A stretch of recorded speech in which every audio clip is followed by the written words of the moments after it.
आपण पाहताय आकडेवारी भाजप 46 जागांवर आघाडीवर, आम आदमी पक्ष 23 जागांवर आघाडीवर, काँग्रेस एका जागेवर आघाडीवर आणि इतर कुठल्याही पक्षाला या ठिकाणी भोपळाही फोडता आलेला नाही।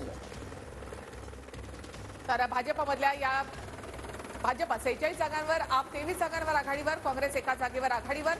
दिल्लीमधली सत्ता ही भाजपसाठी अत्यंत महत्त्वाची होती। त्याचबरोबर केजरीवालांची प्रतिष्ठा देखील या ठिकाणी पणाला लागली होती। मात्र केजरीवाल अद्यापही पिछाडीवर आहे। एकदाही त्यांना आघाडी घेता आलेली नाही। आतिशी देखील काही मतांनी का असेना मात्र पिछाडीवर आहेत। मनीष सिसोदिया यांनी आपला मतदारसंघ बदलला असला तरी तिथे 2 टर्म आपचे आमदार तिकडून निवडून येत होते। तिथे मनीष सिसोदिया देखील आघाडीवर आहे।